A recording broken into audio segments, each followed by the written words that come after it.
Is search marketing important to B2B? Well, yes, it is, but there's something now that's much more important, and that's what we're going to get into right now.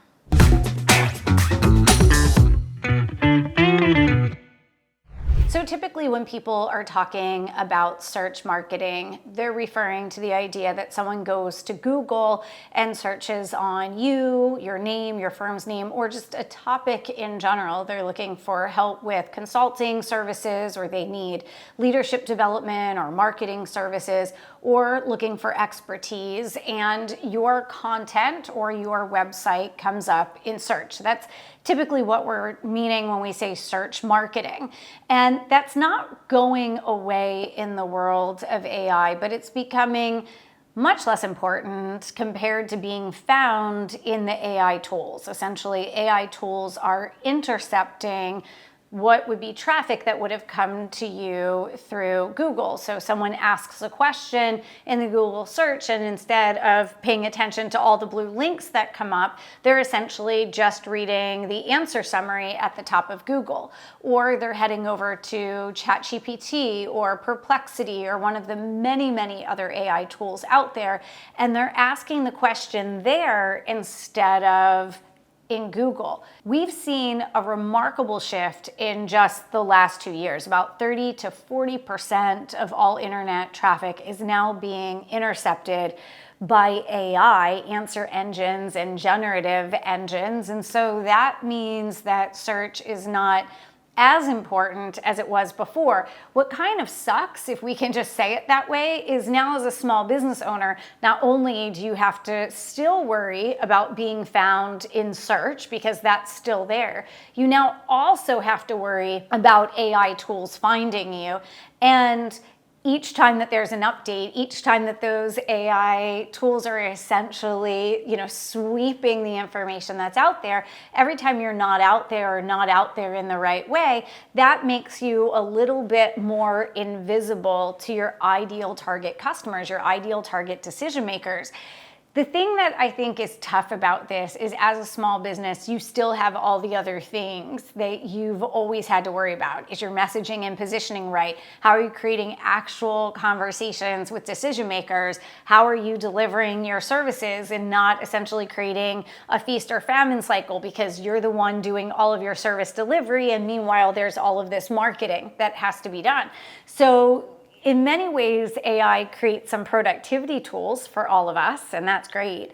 But on the other hand, it creates a lot more work for you as a small business owner, and it's why you have to be smarter than ever about every single thing that you do. It's one of the things that when we're working with our clients at Bold House, we're asking ourselves, how can you do this the smartest, fastest, most effective way possible so that you can move on to all the other things that you have to get done? So let's talk about 4 ways that you can be found by AI without having to produce mountains and mountains of content. There's a great term now called AI slop because people are just producing so much low quality content that's not really going to help you. So let's look at 4 ways that are going to help you, because we want to make sure that you, your firm, and your expertise are in fact found by AI. The first way to be found by AI is to make sure that any content that you're producing at all right now is written to answer questions from B2B decision makers. Let me say it a little bit differently.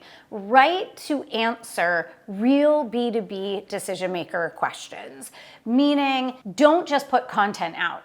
Really ask a question and then answer the question. And those questions that you're answering should be the actual questions that decision makers, not mid-level managers, not first-line employees or individual contributors, but real decision makers at the senior vice president, the executive vice president, the C-suite level.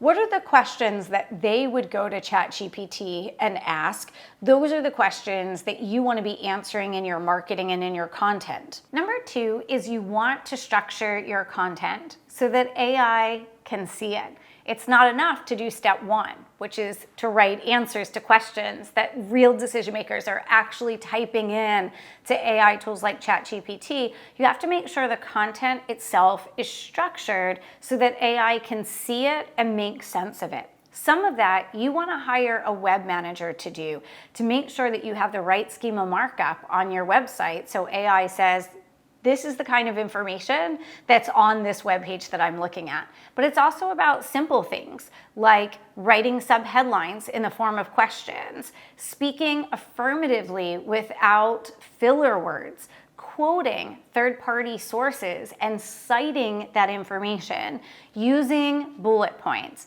making your content well structured. What's great is all of the things that AI likes also makes your content more readable. It increases the readability for busy decision makers, which I like because that means that we're killing two birds with one stone. The third thing that you can do is publish in places that AI already trusts and sources. It takes a long time to increase the search engine optimization of your website, and just as long even from an AEO or GEO perspective.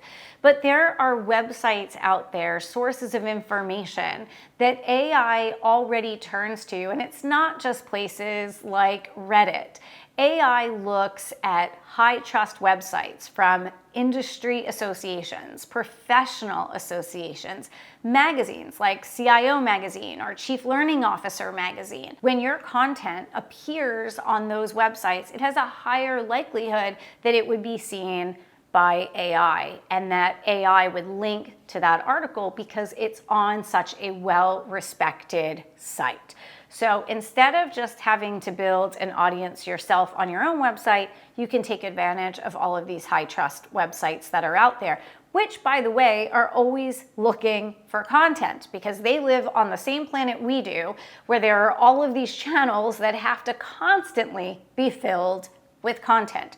So that's a great place to put your expertise. And then lastly, be relentlessly clear, not clever. I'm gonna say that one again.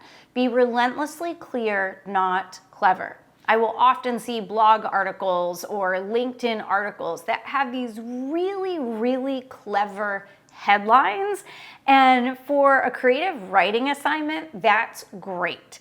But in the world of being found by AI, that's not so great. You need to make sure that your content, your headlines, everything that you write is crystal clear so that AI doesn't have to work through nuance or clever expressions to try to identify that this article over here completely answers the question that this decision maker just typed in to the prompt. It is not about creative writing right now. It is all about making it simple so that whether it's search engine optimization or answer engine optimization, it's your content that rises to the top.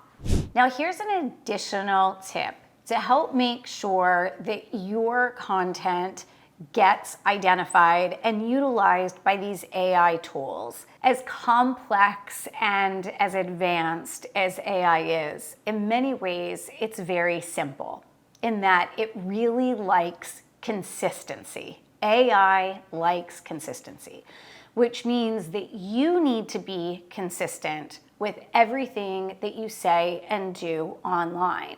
And this can be a bit of a grind or a chore as an entrepreneur. In part, you may have started your own business because you wanted variety. You didn't want to have to do the same thing all day, every day, and you wanted that freedom. That's why you became a consultant or a coach or a professional services provider, to give yourself that space to express what makes you you and your creativity. When it comes though to search engine optimization and answer engine optimization, these tools really like not just clarity, but they like that consistency, which means that as you're thinking about how you position you and your firm, you don't want to say what you do, who you serve, what your area of expertise is in 5, 10, 15, 25 different ways. The AI tools don't respond to that.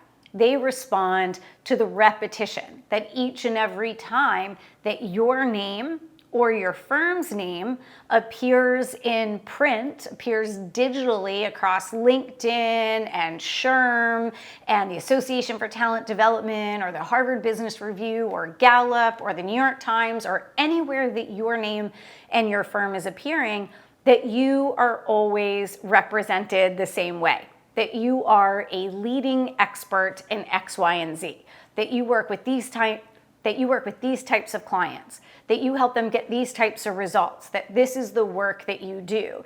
And so it's about hitting that message over and over and over again.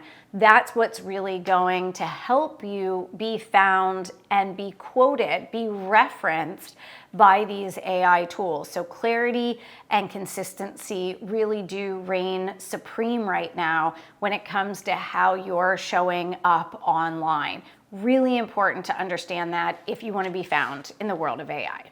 Now, it's great to be found by AI or search, either way, but the much faster path to cash flow in your business is to create real proximity to and engagement with decision makers. And for that, the very next video I want you to watch is how to approach B2B clients. I've dropped the link for that right below. Click on that now and I'll connect with you there.